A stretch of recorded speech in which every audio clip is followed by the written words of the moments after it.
What's going on, everybody? Welcome back to another episode of Freedom Investor Radio. I'm your host, John Pearl, and today I'm joined by Ryan Corcoran, who is the CEO and founder of Specialized Property Group. So Ryan, welcome to the show today. Thanks, man. Appreciate it. I'm looking forward to it. Yeah, absolutely, man. Likewise. So Ryan, if you could just tell us what you're up to now, what you do with real estate, and give us a story about how you got to where you're at now. Sure. I'll try to give you a short version because it can be pretty long. So I started buying property when I was 22 years old. I bought a duplex, planned on living in it, ended up fixing it up, selling it, walking away with a check. Then I took that, dumped it into a 3-family, did the exact same thing. And then I stumbled upon, hey, I can buy 10 unit, 12 unit, 20 unit properties. Hey, Ryan, real quick. Sorry to interrupt you so early, but why? So at 22 years old, I wasn't thinking anything like that at 22 years old. Like, why are you thinking to buy a duplex? Okay. Yeah. All right. Maybe I'll get into the details here. So I was going to school to be a physical therapist. And then I decided that I didn't want to do that anymore. And I applied to medical school and PA school. And I was looking at the debt I would be in and the income I was going to make. And so after I got accepted to PA school, I ended up going to PA school. So while I was in PA school, I'm looking around for places to rent. And instead of renting, I thought of, hey, well, what happens if I buy a property? Is it cheaper to buy versus rent? Which pretty much everybody has that thought, right? At the time, my uncle had owned a construction company. So I was just talking to him, like just kind of shooting the shit with him. And he was like, well, what you should do is buy a duplex or a triplex and live in it, save some money while you're living there. And so basically house hacking, right? So I bought a 2-family, borrowed money from my parents, borrowed money from my uncle, borrowed my friends' time. Like I did everybody, it was like a collective group effort. I fixed it up and I was going to live in it, but instead I ended up staying home with my parents and I ended up selling the duplex. And I walked away with a check the size of my PA salary when I'm out of school. And so I was like, all right, I'm onto something here, right? And so again, I took that and dumped it into a 3-family. That one I actually ended up living in while I graduated my master's program. And my fiance, or now wife at the time, we saved like 35 grand in like 6 months. And then we fixed it up while we were there and we ended up selling that and walking away with another PA salary check. Right. And so now in like 2 years, I had made double what I would make in 1 year as a PA. And so I started like just researching, like, how can I do this at scale instead of just reusing the same capital? And so then I started pulling in partners. So I started raising some private money and I started taking down bigger deals. So the next one was a 10 unit, and then we did a 5, and then we did a 9, and then we did a 22, then we did a 66. And now, so it's really anything under 10, I don't really look at. So like currently right now I have a 36 unit under contract, a 32 unit under contract, and a 12 unit under contract that we're going to close on. And one of them actually in 2 days, or Monday, sorry. And then the other one on September 9th. So yeah, by the end of September, we should be at about 230 units in multifamily. And then we've got a flipping company, wholesale company, and we started a development project too. So we're dabbling around. That's super cool, man. So I'm curious why. I hear a lot of people say, go deep in one area. It seems like you kind of have multiple focuses. How's that working out for you? Is there any plans to kind of just specialize in one, or, what's your process like with that? Yeah, well, when people ask me what I do, I am a multifamily guy, right? I invest in multifamily real estate. That's my one thing. And I've done it now pretty much hardcore for 3 years. And I've got a team, a manager, I've got partners, I've got a system to find deals. And so really it's sort of on autopilot. I mean, I still have to do the work to do it, but it's on autopilot for the most part. I acquire a property and I stick it into basically my multifamily section and it runs, right? I don't have to do a whole lot. And so I got to a point where I was, thinking to myself like, all right, passive income, fantastic. I can't complain about it, but it's not a ton of money, right? Like it's not going to, 200 units is a lot, don't get me wrong. But when you're leveraged on them and you're doing rehab on them and you're trying to burn them out, like they don't make a ton of money. And so I got to the point where I was like, how can I drastically increase my income? And so then I said, all right, I'm going to do some flips. And so instead of doing single family flips, I do multifamily flips because that's what I'm good at. So I've got 2 duplexes. I flipped 2 6 units so far this year. I've got 2 more 6 units, another 3 unit, and a couple more multis. So essentially I'm flipping the same ones that I would have maybe bought. And instead of holding everything, I'm selling some to boost my active income. And at the same time, we're wholesaling some as well. So got it. So with so much going on, I'm curious. I can't imagine that you got to this point with your processes and systems. Didn't happen overnight. Like, what is, what are some of the things that you had to go through to get to the point where you're at now, where you are able to operate at this level? So the biggest thing is bringing in partners, just leveraging other people. But when I first started, I was handwriting all my direct mail letters. I was on the phone with everybody. I was driving to all the properties, managing everything. It's impossible. You just can't scale. It's impossible, right? And so I started outsourcing things little by little. And the first thing I did was outsource management. And so now I free my time up. Instead of answering tenant phone calls and everything, it's, I pay somebody to do that, right? Which is, I think, a good first thing to let go of, because you will really get bogged down dealing with, tenant phone calls and repairs and all that kind of stuff. Plus, I'm not handy. Like, you'll never catch me swinging a hammer. Like, I'm good with that, right? So the next thing I outsourced was, okay, I send a lot of direct mail. So instead of doing it myself, I hired a company out of Lawrence, Massachusetts to handle it for me. So now all I have to do is get a list. And so I was doing that for a while. And then I said, okay, how can I get rid of the task of actually pulling the list? So now I have a virtual assistant who comes in and basically runs the direct mail side of it, pulls a list, sends it off to them, and the company sends it out. So now I don't do any of that. Where does the list come from? So I use PropStream, CoStar. They're basically subscription services that you can buy online, and you can plug in, which type of properties you want. And then it'll spit you out a list in counties, cities, really whatever. You can really specify anything. For me, I don't look at anything that's really, like I said before, 8, 10 units or so. So everything bigger than that, if I'm going to hold it, if I'm going to flip it, then I'll entertain maybe some 2s and 3s, but not often. The bigger, the better. But yeah, so you put a criteria in there, it spits you off a list. You pay 50, 100, 150 bucks, whatever it is. If you're on List Source, if it's PropStream, I think it's $100 a month. CoStar is a little more. I think it's now like 400 something a month for CoStar.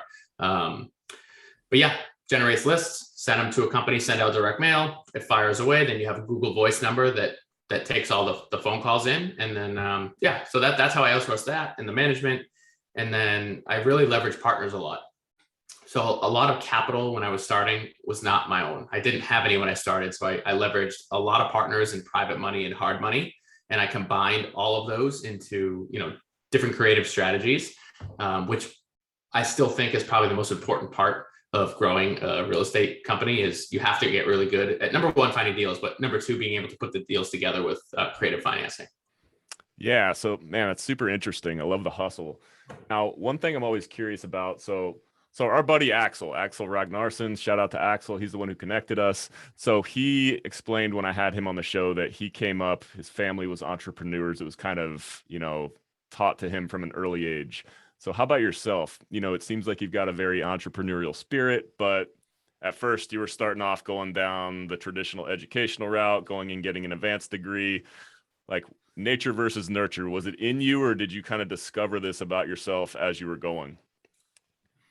It's funny because I never actually looked back and thought about that. Nobody in my family, I mean, besides an uncle, owned his own company, but everybody else worked 9-to-5 jobs, W-2 jobs, decent income. But I was very much a middle class, very much middle class when I grew up. I wasn't privileged. My parents didn't have supercars or houses on the ocean, right? None of that stuff, right? It was just go to work, get a good job, play the system, retire when you're, 60 years old and live happily retired, right? As I started to go through college, I developed sort of, I was mowing lawns. I was making money on basically just trying to hustle around town, mowing lawns and trying to basically make money without working for somebody else when I was younger. So I got a little bit of it then, but it wasn't really till I got into college when I realized I'm going to be working 24-hour shifts. I'm going to be working overnight shifts. I'm going to be doing things I just don't want to be doing for 130 grand a year. And don't get me wrong, at 26, when I graduated, 120 grand is, or 130, whatever it was, is a good amount of money for a 26-year-old. However, I had friends and I knew people making millions of dollars a year at 28, 30, 35. And there was no way I was going to get there working with my master's degree as a PA. Impossible.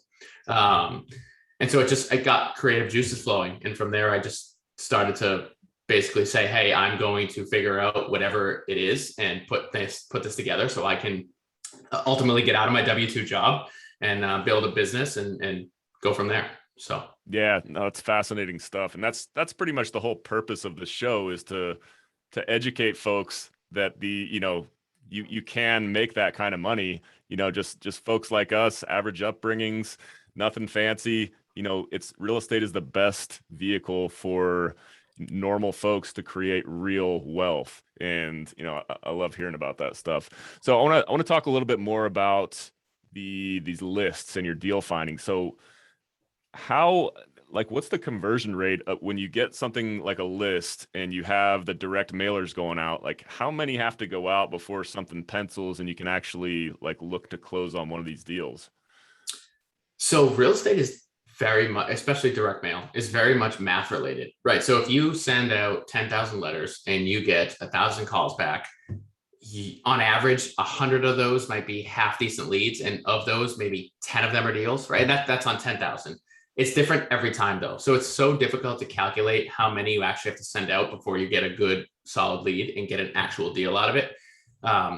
When I was starting, I had sent 700 out and I got a deal off of 700. Right now, if I send 700 out, I probably won't get a deal from 700. And the reason for that is because when you're doing it at a small scale, you're paying a lot of attention to exactly who you're sending them to. Maybe you're handwriting them. Maybe you're making sure, maybe there's like a personal touch to it, right? And you're going to get a lot more leads that way because the person who opens that mail feels like you've personally reached them. But when you're trying to mass mail things like 10,000 a month, I'm not sitting there researching these properties before I send them. I'm just pulling a list. And if there's some on there that aren't actually the property I want, I don't care, because the 70 cents it costs for that one letter, it's not worth my time to go in there and weed it all out. So conversion rate or lead rate definitely drops. However, I'm able to send a lot more by hiring it out, right? And so a lot more deals actually come through. I should know a rate a little bit better, but I would say when I was doing it myself, I was getting almost like an 8 to 9% callback on my letters, which is really high. Now it's like 2, but buying way more deals now than I was then. Got it. So you're hiring out somebody to send out these mailers, and you have a call center set up. What is that process like? I actually don't have a call center yet. I'm in the middle of transitioning my virtual assistant to be basically the lead gotcha. intake. So right now it's on Google Voice. And so I can either answer it or send it to voicemail, and then I can research the property and call them back. Gotcha. But what I'm doing is training my virtual assistant to basically take the incoming call instead of it going directly to voicemail. And then if it's a warm lead, I'll take it from there. If it's not a warm lead, she'll input it into our CRM. She'll input them all into our CRM, but if it's a warm lead, she'll give me like a heads up, hey, and put it in a warm lead, and I'll call them back immediately. If not, then it just sits in the CRM and we have follow-ups for everything. Everything's very systematized, which is huge. If you don't have a CRM and you're trying to get into, maybe not the first property, but if you're trying to grow a real estate company, you have to have a CRM, because especially if you're doing off-market leads, you're going to forget stuff. Leads are going to, slip through the cracks. And follow up is really how you get deals. It's never the first, I shouldn't say never, but it's usually not the first time you send a letter. It's usually the 5th, 8th, 10th, 2 years later, you get calls. I'll never forget, I sent a letter to this guy in Gardner, Massachusetts. A year and a half later, he called me back on 27 units he owned. And we ended up buying the property 2 years later from a letter that I had sent 2 years ago. And so stuff like that happens all the time and you just don't realize it. So it's one of those things where you really have to stick with it. And it can be very discouraging at first, because you might not get calls. You might not get any calls back. And if you do, it might be, hey, F you, don't ever send me a letter again. But just sticking with it, staying persistent, just like everything else, it eventually does work. Got it. And can you talk a little bit about, so for CRM, a lot of people in my network are familiar CRM as far as like maybe from like a capital raising perspective, but what does it look like on your end as an investor trying to get leads on properties, just kind of high level? So high level, what happens is we get a lead back on a direct mail. It just simply gets inputted as what's the address, what's the owner's name, what's the number, and just some notes on what the actual conversation was. And then from there, I have everything automated. So every 3 months, we have a follow-up with everybody who is not such a warm lead. Maybe it's just a callback, but if it's a warm lead, every month we follow up with them. And it's all automated. And so from an investor standpoint, especially if you're doing off market, every time you input one of these leads, you may wake up on a Tuesday, look at your schedule, and you might have a ping to reach out to this person again. And so that's sort of how the system works for that. But I also use it for networking. And so what I'll do is I'll reach out to, whether it's attorneys, agents, other investors, and I'll input each individual person or have the VA do it, put it into the CRM, and then it will say, hey, send a follow-up message to so and so, just to follow up, just as a touch. And what that does is it keeps you on the top of their mind as they're moving forward with their life. And if they come across any leads or any opportunities, you're on the top of their list to be thought of. So yeah, CRM is great for not just leads. It's great for everything. Yeah, no, that's awesome. All right. So how long were you actually working as a PA before you just decided like, hey, I got to get out of this, and there's so much more opportunity in real estate? Yeah, I worked as a PA for just under 2 years. And so, but you also have to remember that before I was a PA, I was building up a portfolio, right? I had a duplex, a triplex, I had a 10 unit, a 5 unit, and a 9 unit. So I had I had like 25, almost 30 units, and I had done some flips. And so I had built up enough capital where I could say, hey, I can step away. But yeah, just under 2 years, I worked as a PA in an ICU. And then I made the full-time transition. And I could talk for days on that whole transition, but yeah, it was just under 2 years. Got it. And so one thing I think about a lot as I'm on this journey, on the mission to do what you've done and many others who've come on this show have done, is that, it's the balance of, okay, well, I'm doing a lot. I'm maximizing my free time that I have, but I also have this job that I have to devote time to. Like ultimately that, like I have to do a good job at my, my W-2 job. I have to work hard and I have to, show up and do well. But then in my free time, I'm doing a lot. I'm working hard on this. And then it comes to a point where like, okay, am I losing out by actually working this W-2 job still? Like, what is the opportunity cost of working that job still? Did you kind of have a realization that like spending so much time at your W-2 job, you were just missing out on so much in the real estate investing space? 100%. And this is part of where I could talk for a while on so all right, I would get to the point where I'd be walking into a patient's room. Hold on, can you see my dog in the back? It's all good. I love it. Dude, what are you doing? What are you doing? Anyways, so yeah, I got to the point where I'd be walking into patients' rooms and I'd have phone calls like from potential deals, or like my VA would be calling me, or all I'd be thinking about is the next real estate deal. And it honestly wasn't fair for me taking care of these critically ill patients to not even be thinking about them walking into the room, right? And so when I got to that point, I luckily had already, like I said, I built up a portfolio. It wasn't really making any money, but I had built up a portfolio at that point where I felt like, okay, I can do that and this simultaneously, but there's no way I can do real estate to the level that I want while I'm spending time doing a 24-hour shift or an overnight shift here. And I just could not, I simply could not do it anymore. I mean, like I'd work like 11 to 7 and I'd go home and I wouldn't sleep all day long because I'd be working on real estate, right? And then I'd have to go back and do another overnight shift and I would try to sleep at work. Like it was an absolute mess. Like I got to the point where it wasn't worth my time anymore to show up to the ICU.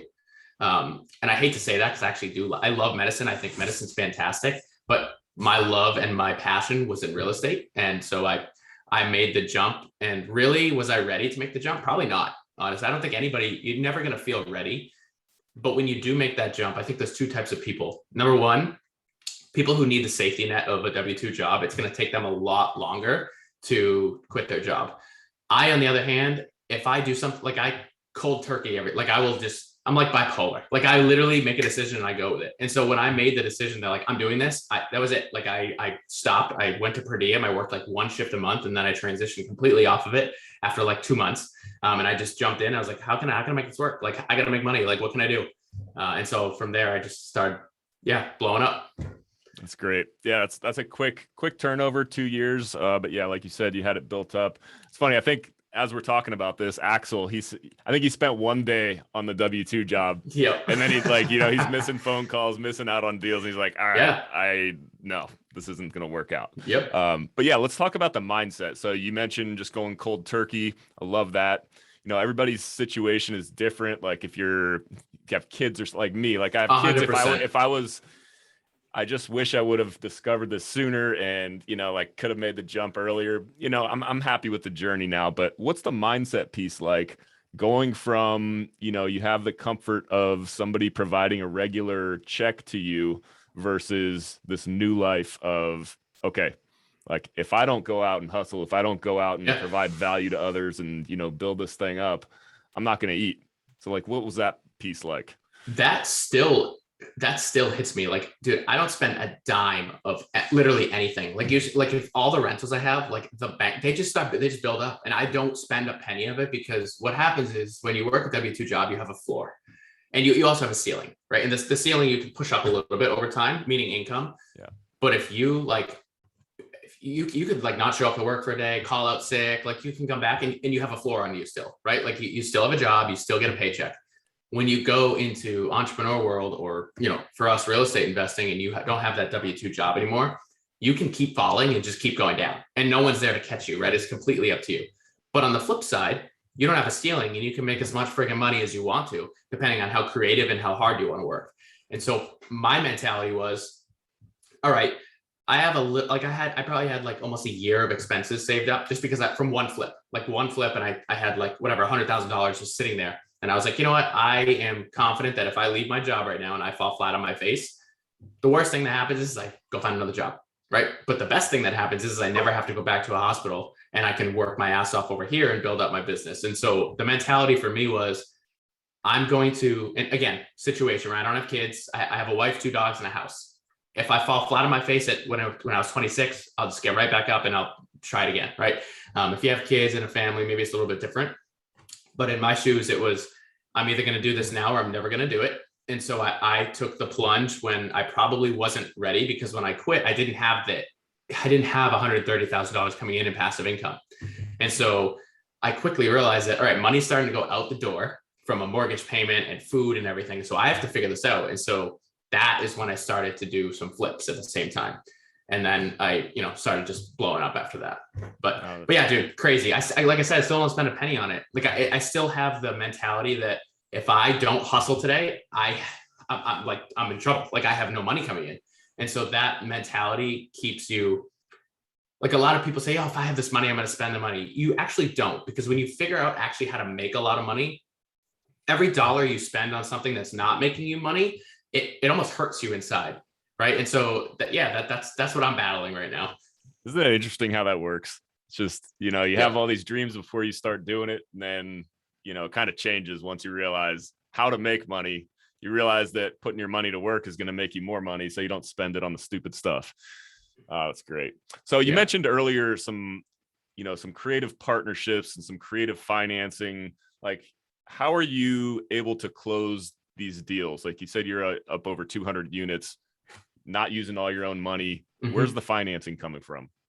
So with commercial real estate, it's awesome, because you can have like a mediocre resume and close properties that you have no business closing. And I say that because, 90% of the commercial loan, which is usually 70 to 80% of the loan, comes from the asset itself. So does it cover the debt service? If it does, great. We'll take a look at your financials. But if your financials are, somewhat okay, or you bring in a partner who has good financials, that's all that matters. And so my favorite strategy is, it's basically an advanced BRRRR. So we go and we buy this, let's call it a 10-unit property.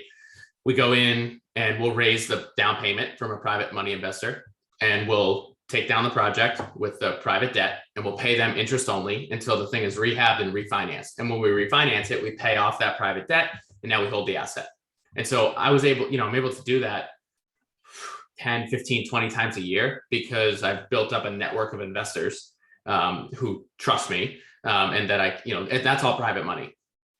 The other strategy I like is hard money, and I use that for flipping, or if I have a big rehab, because typically they'll fund the entire rehab for you, and you only have to put between 10 and 20% down.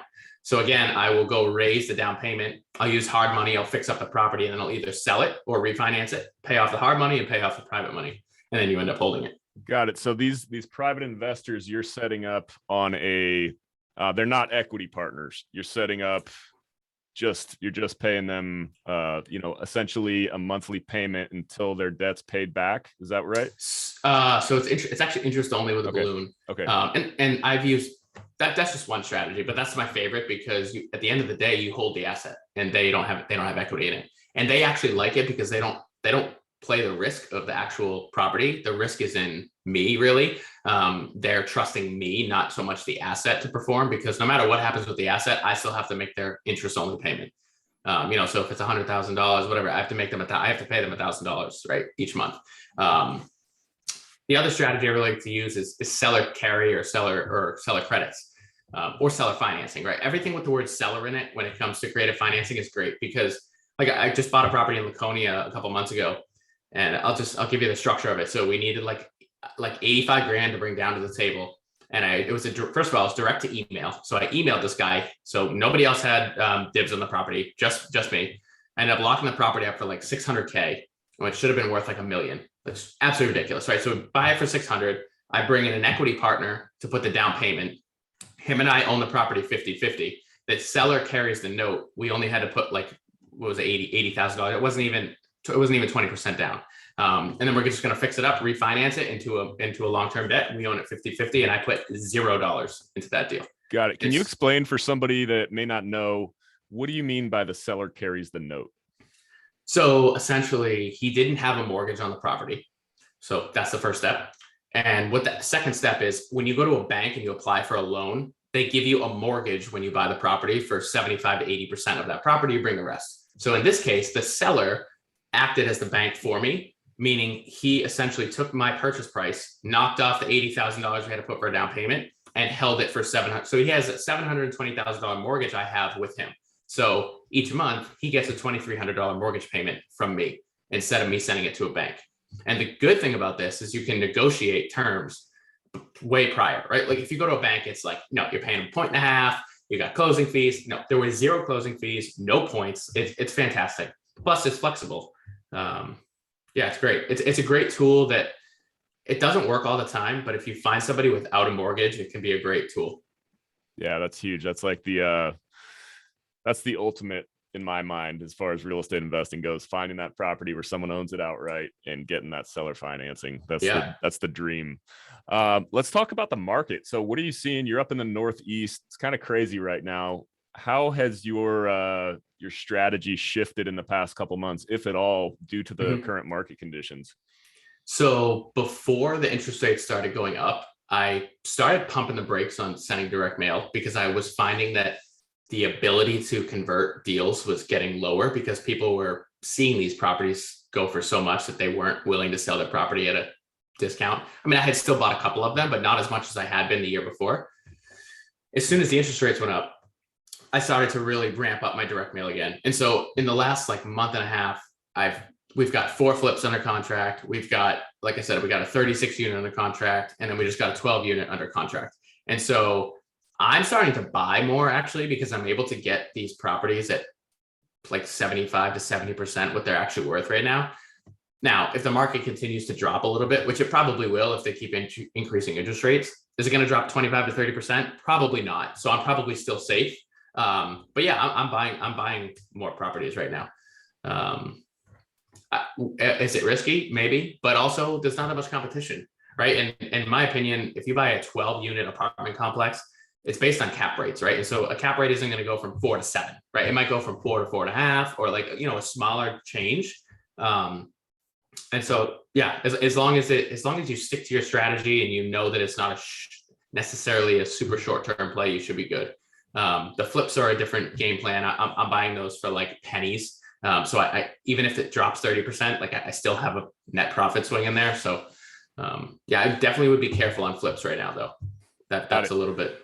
Yeah. What was your process like as far as getting educated on how to underwrite these deals?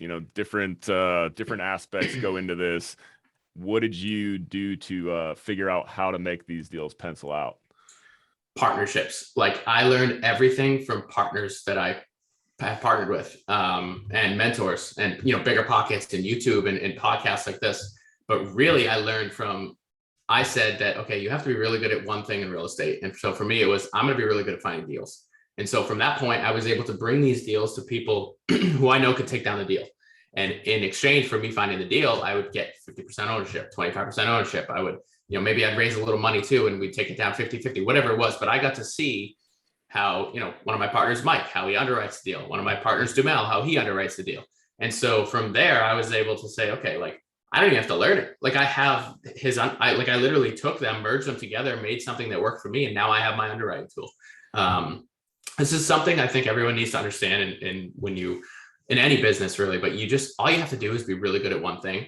And if you get really good at one thing and network, everything just falls into place, because that people look at you as like the deal guy, right? Like I find deals and people know me that I always have deals. And so people are always reaching out to me. Hey, do you have deals? Do you have deals? And so when I bring a deal to them, in exchange, I get whatever. It could be money, it could be knowledge, it could be equity, whatever it is.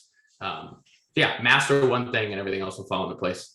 Got it. So for somebody who's sitting on the sidelines right now, they've been thinking about getting into real estate. Like, what does networking look like? How are you meeting people?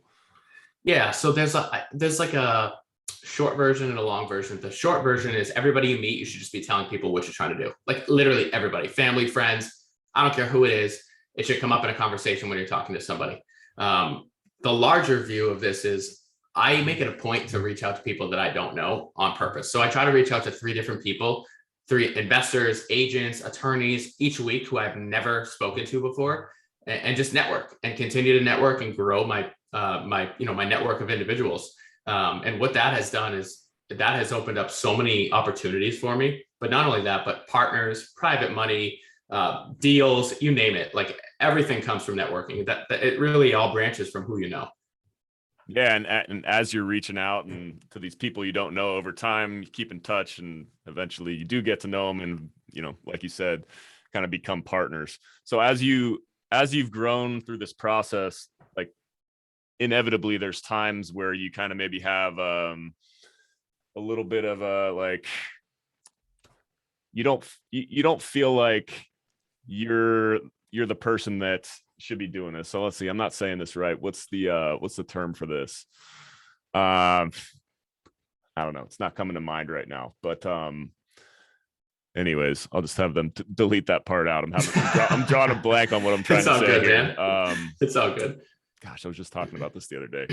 Anyways, all right. So let's talk about books. Any books that have really had a big impact on your life this far? Are you a big reader? Are you, I know plenty of guys that say, oh, reading, I don't do that. I'm an action guy. Like, what's your stance on reading books? When I first started, I read a ridiculous amount of books. And then I realized that all I was doing was reading books. And I was gaining all this knowledge, but I wasn't using it. And so when people ask me, I say, just read like 3 books, like pick up 3 books, any 3 books, might take you 3 months. And then just implement everything you've just learned. Go start to take action. You don't need to read 40 books in real estate investing to start. Like even 1 book is probably enough for you to get off the ground. Like go read Brandon Turner's book, go read The Millionaire Next Door, or, Burr book, whatever it is. And just start taking action from that, because you can sit there and read all day long, but it's just useless if you don't actually put it together. Books I recommend, I really like, I just read one recently. It's called Ready, Fire, Aim, by I think it's Michael Masterson or something like that. Dude, phenomenal book. And I don't know if it's necessarily a book for someone to read who doesn't own real estate yet. Maybe it is, maybe it's not, but it really helped me out because it helps with scale. Like it's sort of like, how do you scale a business up? But I think Brandon Turner's book is fantastic. If you just want to learn the basics of real estate investing, that book is fire. It has everything you need to know about starting real estate investing. Yeah, the concept of Ready, Fire, Aim has just changed everything. Like we were talking before the show, like the background had to be perfect for me before I started the podcast. Just it's so dumb. Just pull the trigger and figure it out as you go. I think it has a lot to do with, having confidence in yourself to get the job done. It's like committing to something and then figuring it out as you go. Like in investing, in entrepreneurship, nothing's going to be perfect, but you have to have the confidence in yourself to know that you can get the job done. So, yeah. A minute ago, I mentioned I was trying to think of something. So imposter syndrome is the term I was looking for. So how have you dealt with imposter syndrome? You've scaled up over time, but inevitably there's going to be moments when you just don't really, maybe you're lacking, you feel kind of self-conscious about certain things. How have you broken through any feelings like that? So I'm just going to take a little twist on it. I am just an average guy. There's no reason that I should be in the shoes I'm in just based on, my life so far, right? I mean, there's absolutely no reason that I should be doing what I'm doing. I should be working in an ICU as a PA, and even that is a huge accomplishment, right? But in terms of like, why should I be the one doing this? I really think it just comes down to, and for me, it's just like, I don't really have external factors that bother me. I have a ridiculous amount of internal motivation. And like we talked about earlier, I'm the cold turkey guy, right? Like when I think of something and want to do something, nothing is going to stop me. And so that's just my mentality. And so I don't really run into that all that often. I just continue to, like, people always ask me, like, when are you just going to chill? Like, I don't chill. Like, I'm nonstop, like on the go, like next. Like, how can I keep going? How can I scale up? How can I grow? And, people look at me like that must be so exhausting, but I thrive off of that, right? Like as a business owner and somebody trying to build wealth and build a business and live a abundant life, you will never be satisfied where you're at. And if you are, that you're probably not the type that's going to build a business, right? You're probably not. Like I don't sit around and watch TV in my free time. I just don't. Like I'm always doing something, whether it's exercise, reading, doing something for the business, hopping on this podcast, right? Like always something, trying to get to the next level. And so, yeah, I don't really sit there and think like, why me? Like, I don't do that. I just keep moving forward. No, I love it. And it's so true about like, once you find something that you're passionate about, like I know everybody says, like find something that you love and you'll never work a day in your life. But I think it's more about like what real estate has the opportunity, the possibilities that come with real estate for you to go out and create. You can literally just go out and keep building and keep generating wealth. There is no ceiling, as you mentioned earlier. And when you're in an environment like that, I think you just kind of slowly transform into, you stop doing all the things that don't matter. I'm kind of going through that right now. Like not interested in watching TV. Used to be a huge sports fan, and I still am. And it kind of saddens me, but I'd just rather be working on this stuff than like sitting all day watching football on a Sunday. And like, you're just missing out on so much. Anyways, love that. So what does a typical day for you look like? So I get up at 4:00 in the morning every day, and I've been told I'm crazy for that, but every single day I'm up at 4:00 in the morning. And a lot of people think there's like this like cute routine that like gets you. I literally just wake up, have a cup of coffee, and I'm working. Like I start working, and then around 5:30 I'll either go for a run, I'll go weight train, I'll go for a bike ride, and then I'm back to work at 8:00 in the morning, and I will work until my wife gets home 4, 5, 6 o'clock at night. And I love it. It doesn't really feel like work to me. I mean, there's days where I am like, what the hell am I doing? But most of the time it's like, okay, like if I want to go somewhere, like in the middle of the day, I don't have to tell anybody that like I'm going somewhere. Like I can take a day off when I want to take a day off. I can really, and that's the freedom that financial freedom allows you to do. But yeah, up at 4:00 in the morning, working, exercise, take the dogs for a walk. I really like cars. I really like biking, like mountain biking, road biking. And I've got an old Trans Am. I'm trying to build up a car collection. So we'll see how that goes. But yeah, that's it. I don't really have like a ton of hobbies. Oh, that's great, man. All right, Ryan, time for one more question. This is a question I ask all of my guests. So as we touched on a bit earlier, I think before we started recording, I work at a nuclear power plant, Diablo Canyon Nuclear Power Plant on the Central Coast of California. As of now, it is set to shut down in 2025, and I've made it my mission to replace my W-2 income with income from real estate investing. What's the one piece of advice you would offer to folks who are looking to escape the W-2 world in the next couple of years using real estate investing? All right. So I think you got to train your brain to be okay not having that support anymore.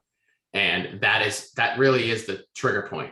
If you can get yourself to a point where you can say, all right, I can live off of a very small income. I can save my money. I don't have to go to Starbucks every day, right? Like if you can get to that point where you say to yourself, like, okay, if I leave this job, first of all, maybe save 3 months of reserves just in case you fall flat on your face. But like a guy like you like I can tell you wouldn't, right? So if you ended up quitting your job, you would succeed. And so really all it is just your mindset switch. You just have to you have to be okay not having a floor under you and have enough drive to push through.